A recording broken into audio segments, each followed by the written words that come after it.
The Holy Bible, the King James Version, read by Alexander Scourby. The first book of Moses, called Genesis, chapter 1.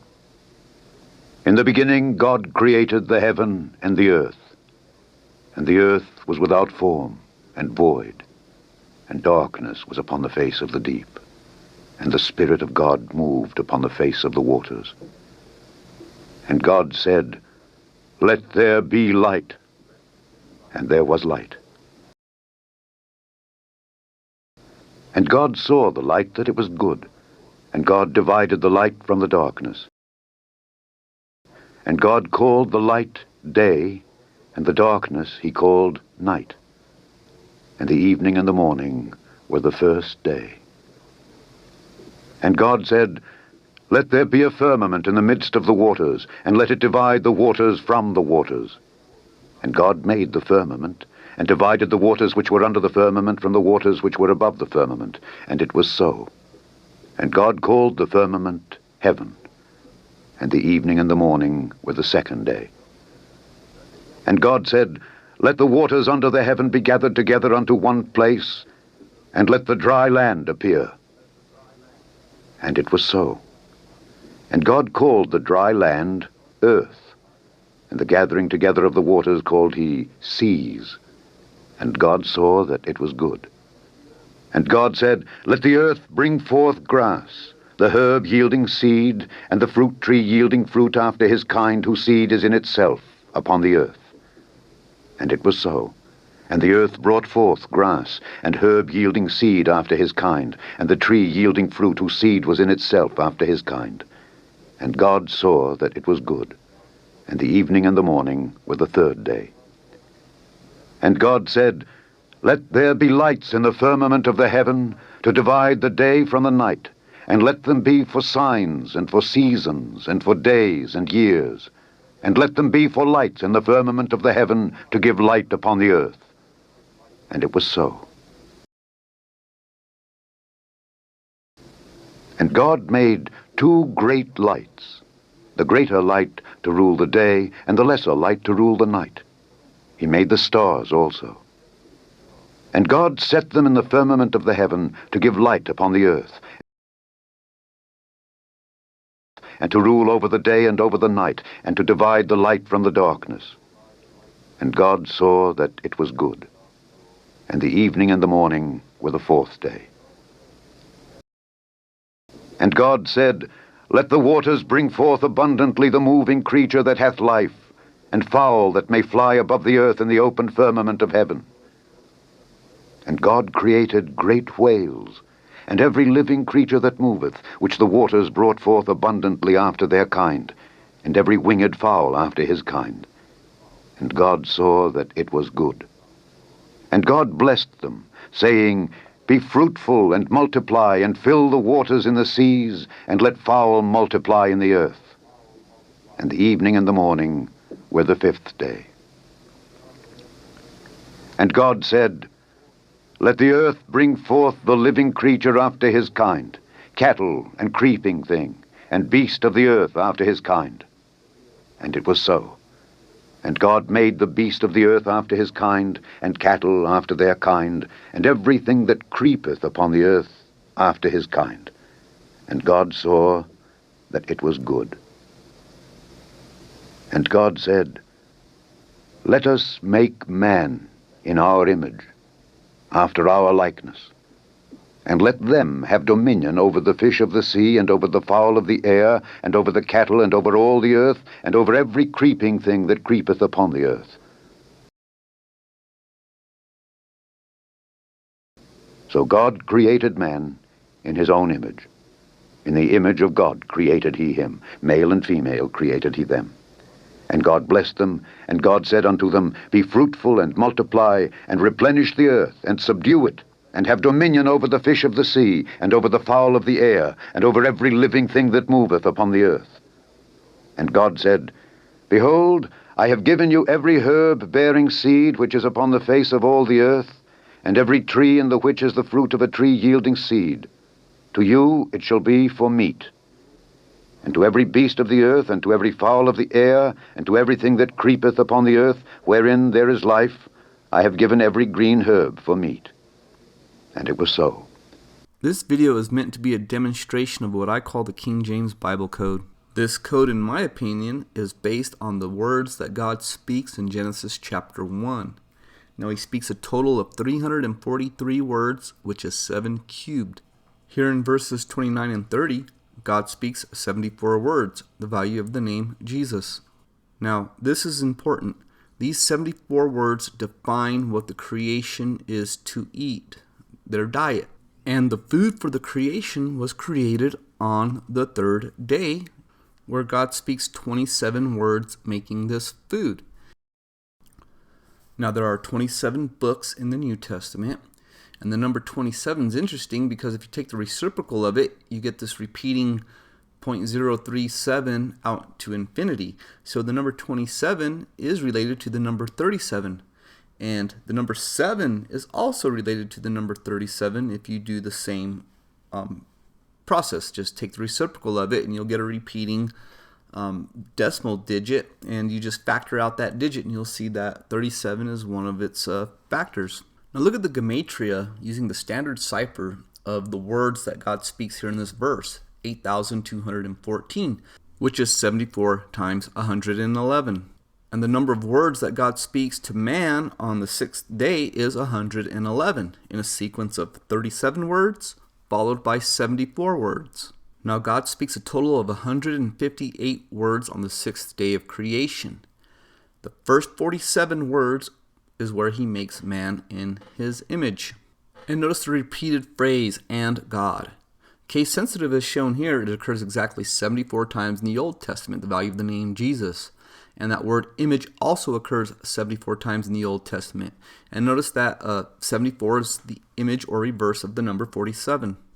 And in the Hebrew, God speaks 17 words, and these 17 words consist of 74 letters.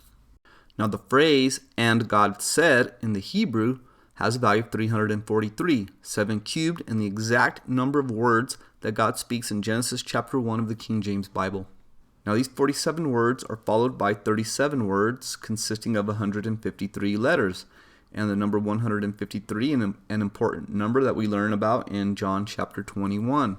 And 37 happens to be the gematria value of the first word that God speaks, and that is let. Now the 37 words were followed by 74 words, as we have already seen, and 37 plus 74 is 111, and it is in Genesis 1:11 where God creates the food for all the creatures. Now let's go to verse 31. And God saw everything that he had made, and behold, it was very good. And the evening and the morning were the sixth day. Now that word sixth occurs exactly 47 times in the King James Bible, and this is the first mention of any form of the word six in the Bible.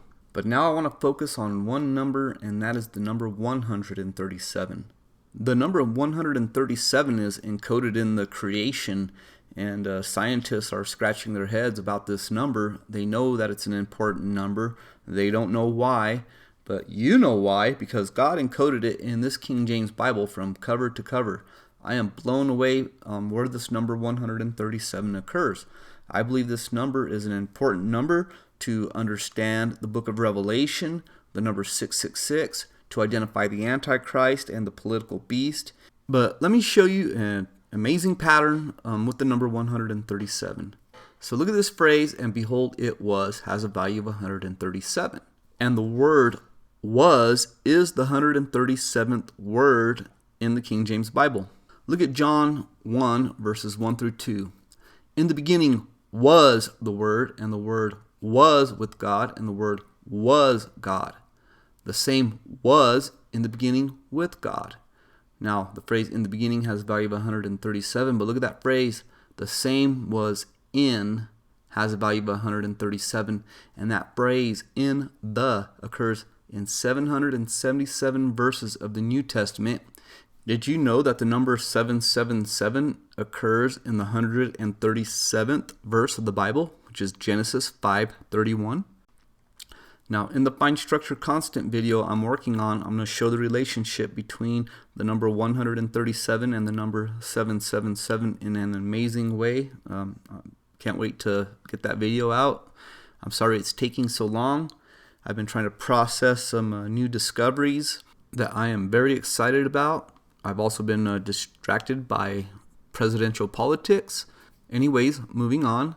Like I said, the 137th word of the Bible is the word was, found in Genesis 1:7 in the phrase was so, which we saw equals 777 using the trigonal cipher. Now the 73rd word of the Bible is the word day capitalized, and the numbers 73 and 137 are related as shown here. If you take the reciprocal of 1 over 137, you get a close approximation to the find structure constant, but you get this repeating sequence of 729, 927 out into infinity. And that palindrome number is a multiple of 73. It is 73 times 9,999. And if you just add 73 to this repeating digit, you get exactly 730,000. The number 73 is the value of the find structure constant if you ignore scaling and consider two significant figures or even three significant figures, because it'll round to 730. And the same pattern occurs if we take the reciprocal of the number 73 as shown here. Now let's examine this a little bit closer. Day is the 73rd word. Was is the 137th word. Now let's combine them because those phrases occur in the Bible. Day was or was day. Both those phrases occur in the Bible. We're going to examine a few places where they do occur and notice that they combine to form the number 73. But notice that the reverse of day was equals 89, and the word day, the second mention of day, happens to be the 89th word of the Bible, and there are 89 words in the first day of creation. And the four Gospels of Matthew, Mark, Luke, and John consist of exactly 89 chapters, and it is in that 89th chapter that we are given the amazing number 153 in the great fish. Look at Isaiah 43:13. Yea, before the day was, I am he, and there is none that can deliver out of my hand. I will work, and who shall let it? And look at that phrase, the day was. The reverse value is 137. And the phrase I am, I don't have it on this slide, but it equals 137 using the trigonal cipher. Let us look at Luke 6 verse 13. And when it was day, he called unto his disciples, and of them he chose 12, whom also he named apostles. That phrase, chose 12, equals 137. It is also interesting that the phrase named apostles has a value of 144. There's 12 of them, and 144 is 12 squared, and an important number in the book of Revelation with the 144,000. Let's look at Mark chapter 6, look at verse 35. And when the day was now far spent, his disciples came unto him and said, This is a desert place, and now the time is far past. Send them away, that they may go into the country round about and into the villages and buy themselves bread, for they have nothing to eat. He answered and said unto them, Give ye them to eat. And they said unto him, Shall we go and buy 200 pennyworth of bread and give them to eat? Now look at these phrases. Give ye has a value of 73, and ye them to eat has a value of 137. Now look at Genesis 1 verse 29. That phrase, shall be for meat, has a value of 137. And this is the first occurrence of the phrase shall be. That phrase occurs in exactly 666 chapters of the King James Bible. And the reverse gematria of the word be is 47. And if you think about it, it makes sense that the number 666 is connected with eating, because we're going to learn about two trees in Genesis chapter 2. One that you can freely eat of, and one that you cannot eat of. The tree of life and the tree of the knowledge of good and evil. Two different fruit. One that if you eat of it, you live forever. The other, if you eat of it, you shall surely die. This scenario is going to play out again, where you have two choices. In Genesis, it was a choice between two different trees, two different fruit. In the end times, it's going to be the choice between two different beasts. Let's go to the 74th chapter of the New Testament, John chapter 6. Look at verse 4. And the Passover, a feast of the Jews, was nigh. John chapter 6 is all about eating. Now, the phrase, the Passover, has a value of 148, which is 74 times 2. John 6 is the 74th chapter of the New Testament. And this verse has a value of 411, just like Genesis 1:1, which is 137 times 3.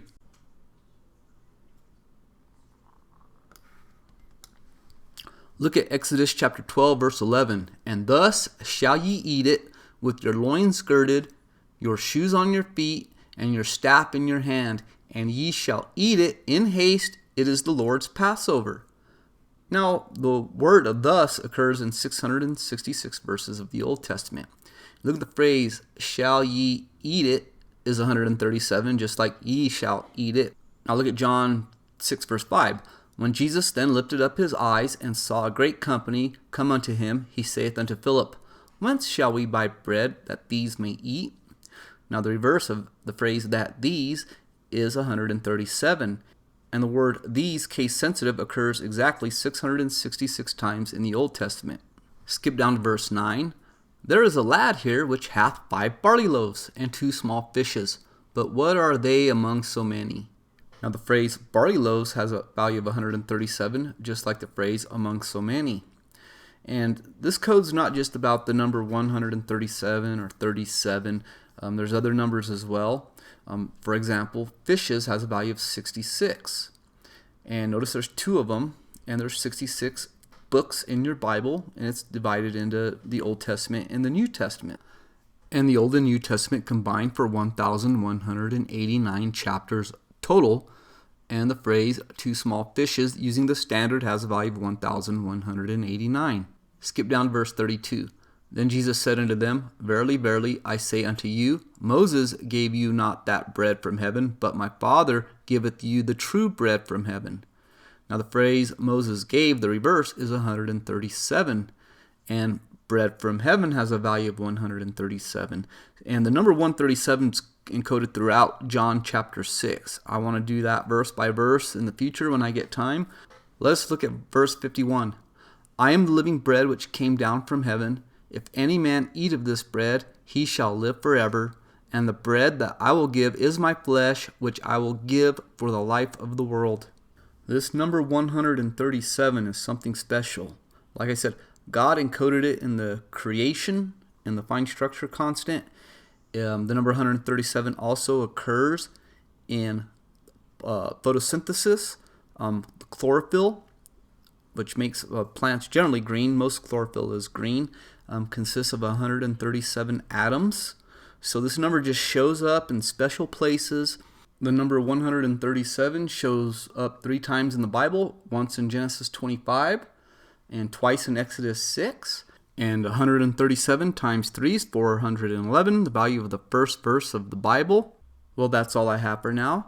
If you enjoyed this video, please hit the like button and consider subscribing to my channel. God bless and bye for now.